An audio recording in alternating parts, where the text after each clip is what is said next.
I did a video last month on Next.js security mistakes to avoid, and I want to follow up on that video with a checklist that you can go through when you publish your Next.js application. So I will actually use this article here written by David Mitten from Arcjet. Arcjet is also today's sponsor, and I added some of my own examples as well that I came across myself as a Next.js developer. I will link this article in the description as well. Arcjet has a really nice SDK that we can use in Next.js to help out with some of these issues, which I will show you throughout the video. All right, number one, before you even dive into the nitty-gritty of your Next.js app code, take a look at your dependencies. Your dependencies are a major source of potential risks, not just in terms of security actually, but also from the standpoint of licensing. So the problem with dependencies, if I take a look at my package.json here for an app here, I have a bunch of dependencies here. These packages in turn also depend on other packages. So if we take a look at the total list essentially of all my dependencies here, I can take a look at package log.json. You can see this is a huge list of packages that my app depends on. And this is a very small app. So you can imagine in a big app, it's much worse. That's why we have a package log.json. This is a complete overview of all the packages, including their dependencies, which is necessary because in your package.json, what you may have sometimes is, let's say you have these version numbers and then you have some character in front of it, like this one. It means that if somebody installs this package, that npm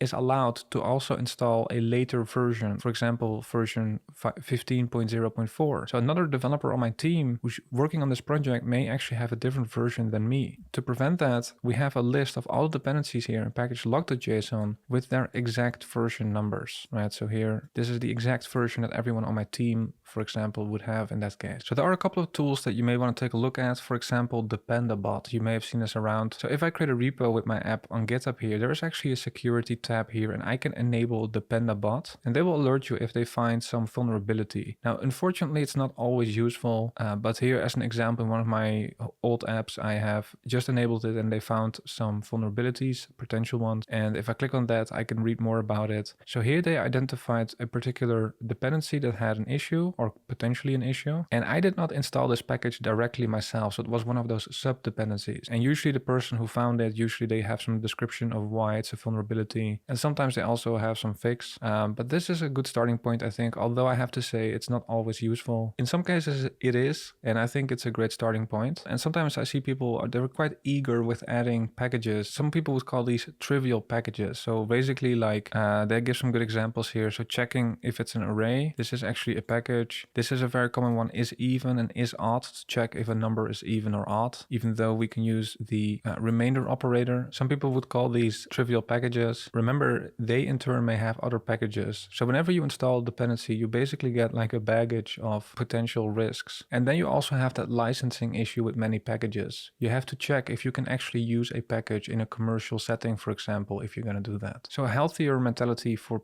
dependencies, I think, would be try not to use them unless you really have to. Second really important one is about data validation and sanitization. So if we take a look at a Next.js app, if we zoom out a little bit, remember a Next.js app is basically a client side as well as a server side. So this entire thing is one Next.js app. Now from this, we are mostly concerned with the server side because from the server, we interact with our data that's in a database. So if somebody is able to do something on our server that we don't want, that is potentially very dangerous because they may have access or do something with our data that we don't want. People can change things on the client. I can change things here in the HTML and do all sorts of funky stuff here. But that's not really an issue as long as the data the company data is not affected by that. That's not going to be our primary security concern. We're going to be mostly concerned with incoming requests into our database, into our server side, from where we are actually interacting with our database. So in a modern Next.js app with the app router, we're going to get incoming requests for 3 components. We have server components these days. Think about your page components, right? So you're going to get search params and params. Those are going to be sent essentially to your server component. You have server actions. These are actually really important because this is going to be the preferred way of doing updates to your data, right? So your traditional post, put, and delete requests. And then there are also these traditional API routes or route handlers. These are mostly used these days for, let's say, a webhook, for example, Stripe. to notify you that something has changed. So if we take a quick look at an example here, I have a very simple Next.js application, just one page here. So we have this support form. Wait, let's say we have some kind of support functionality, get support. And here I have a very basic form with just a text area and a submit button. When somebody submits this form, we're using a server action here to actually submit the data. Right, so I defined that server action in a file with useServer at the top.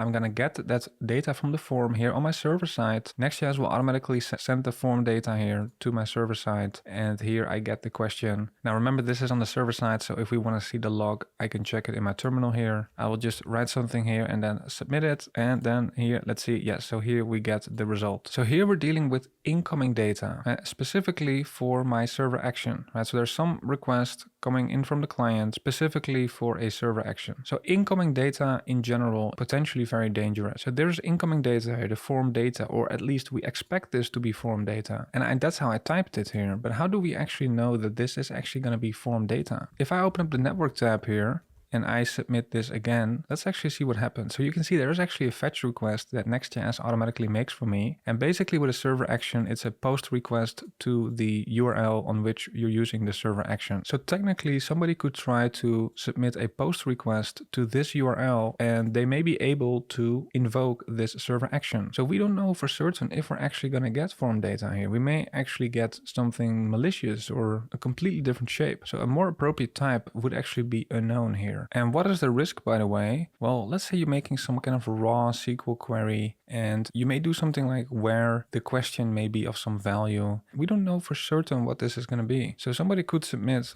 some kind of SQL injection, right, where 1 equals 1, which is always true. So in that case, we would perhaps get back all of the tickets in our database here, for example, and we may actually return that to the client. And this is maybe not what we wanted to do at all. So we want to be very careful with incoming data. So typically the first thing you would do here is authentication actually, because is everyone just allowed to do this? Probably not, only logged in users. Then you would probably verify the shape of the data. Is this actually of type form data? And does it have the properties that we would expect? So let's assume we do that. Then we can get the question that the user submitted like this. And let's say I want to add it to my database. I could use Prisma, for example. I would do something like this. Are we safe now? And actually, no, we're not safe yet. Even if you do the authentication checks, even if you use some ZOT schema check, we still are not completely safe here because there are still some things that can go wrong here. Maybe we just know that the question is indeed a string, but the actual string can still be something that we don't want. An XSS attack, basically,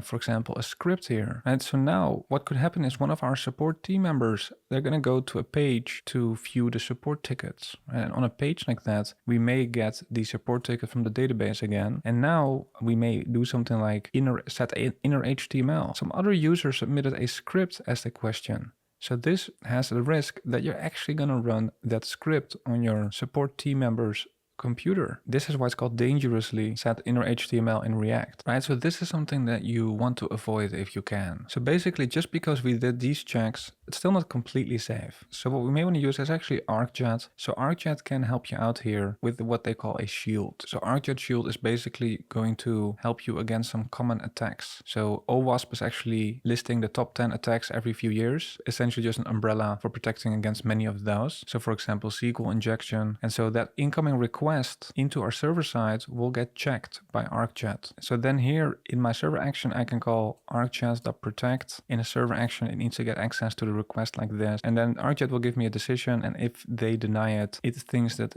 there's something wrong and we can return out of the function before we interact with our database. Right? We may actually also want to do this as the first thing instead of after these other checks. And in fact, we may not only want to do it for this particular server action. So in fact, I may actually remove this. So Next.js, I can create a middleware file as a direct child of the source folder, and Arcjet can simply run here. So I can set it up like this and it will run for many requests which we can match here. So basically from the architectural overview here, for these requests between client and server, we have middleware when there is an incoming request to the server side right now. And so before this request hits our server action, we have Arcjet first checking with their shield to see if, for example, if it can detect some SQL injection or other attack. So the example I gave here was a server action, but you can also get incoming data for a server component. Right? So the example I gave was on the individual ticket page. So we may structure it like a ticket and then an ID in the URL. So we need to know the ID in the URL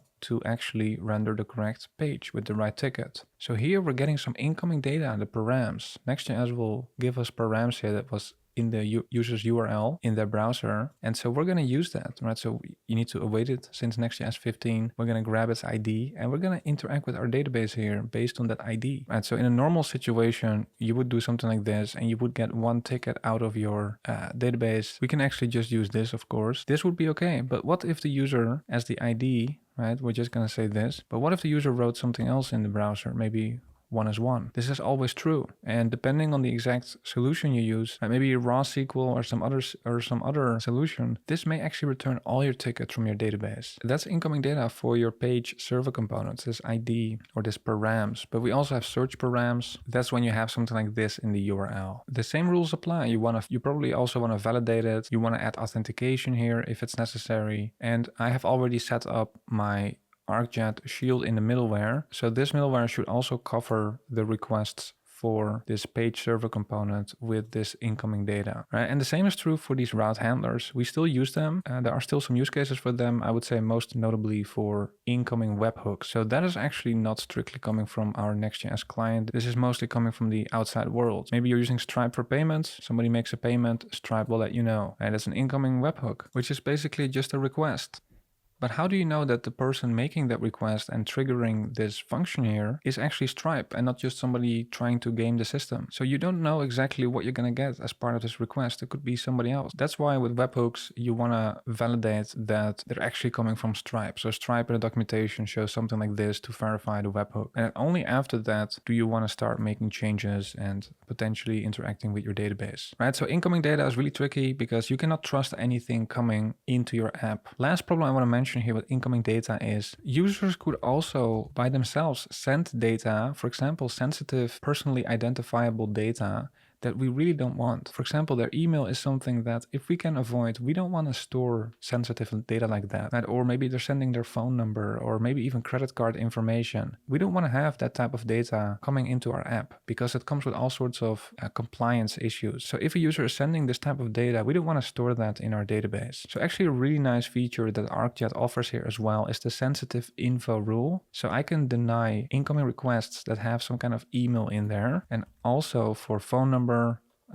IP address, credit card number. Actually, I want to avoid all of them, let's say. But let's just test with email here. So actually, I can change it to dry runs. So it will not throw an error. It will just log the decision here. So now if I submit a message here with an email in there, if I click submit here, you can see we get some output here from Arcjet and its decision was deny. So when I change it to live mode, I can prevent storing sensitive information that the user is sending. So this is all incoming data into our server side, but there is also outgoing data. That also has some security aspects. So we want to avoid accidentally exposing data or code to the client. The outgoing data should be as minimal as possible. We don't want to share more than what's necessary. For example, let's say we have some kind of utility function for getting a support ticket from our database, or maybe we're getting it from a third party, we're storing it somewhere else, and we need an API key to make that request, right?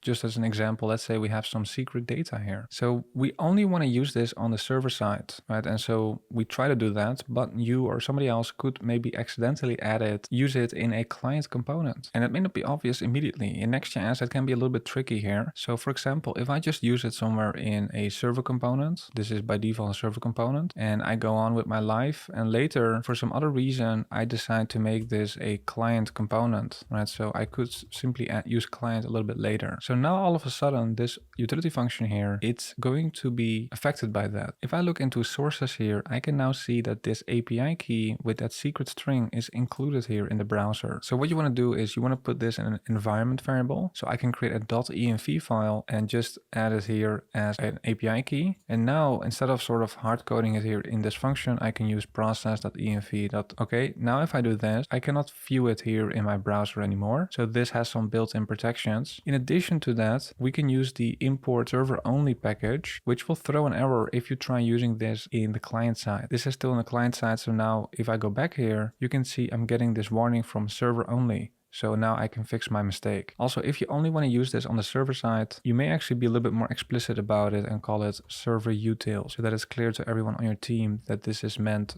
only for the server side. Right? And we're not only worried about exposing some API key, also just our code, how our code works, right? We just don't want to expose what's going on in these functions to other people if it's not necessary. If you do want to send this to the client, sometimes it's necessary. Sometimes you're using a library that actually does need the API key on the client. You can still do that, but you have to prefix it with next_public.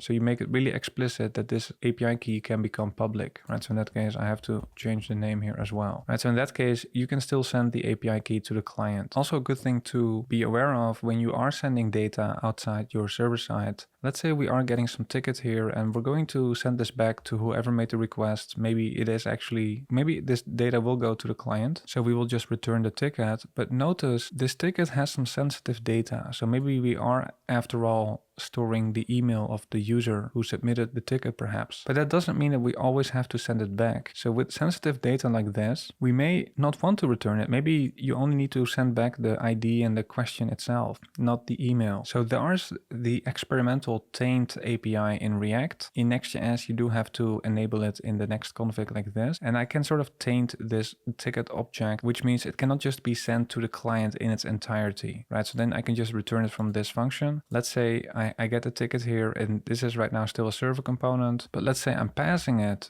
to a client component. So maybe I have some ticket info component, which is actually a client component, and I'm passing that object here. And actually I can remove this. So when I do that, you can see I get a warning and I can fix my mistake. So I need to return the actual properties of the ticket. There's the concept of a data transfer object, DTO. So for example, I can quickly create a function here that will take in the ticket and only return ID in question, not the email. And so with any of these data fetching functions, just use a function like that before I actually return it to really only return the properties that are necessary, right? So now I don't get a warning anymore. Arcjet also has the redact utility. So this is also for incoming data. Whenever you have sensitive data, if you have some string here and you want to redact an email from there, let's say, I can use redact here from Arcjet. And it will essentially replace that email with some redacted placeholder like this. I can even unredact it later if I want. So actually maybe you are going to work with some data on your server and during a certain process, you want to be extra safe and first redact some sensitive information.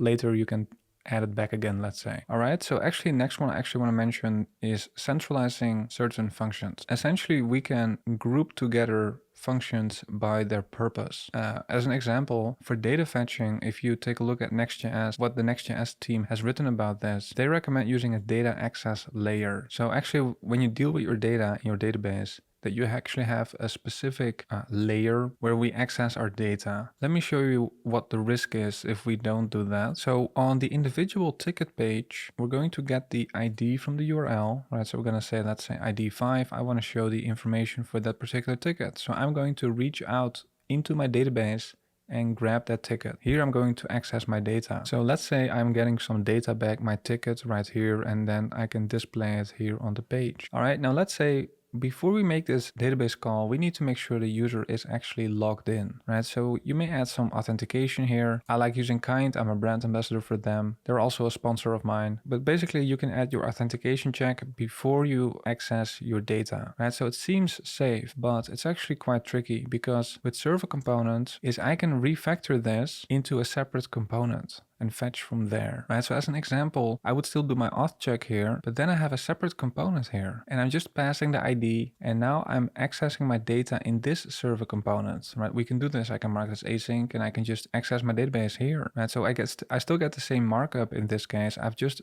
restructured the code a bit, fetching data in a different place. In this particular situation, this is still protected. The authentication check is still working here, you could say. But the risk with this is that I reuse this component, or somebody else on my team is reusing this component in a different page or different route that is public. Maybe I use this component on a public page like the home page, right? And now if I go to the home page, we can also see that question, even though it was meant to be viewed for logged in users only. And that is because this page does not have an authentication check. This page has an authentication check. This is sort of an accident, and that accident can happen because there's a gap now between where I do the authentication check and where I'm actually accessing data. So ideally, there is no gap in between there. You do the authentication check right before you actually interact with your database. So it would be better to add the authentication check in here as well. So then wherever I use this component, I'm not going to forget about an authentication check because it's right here. Now, instead of adding all the data fetching and authentication logic in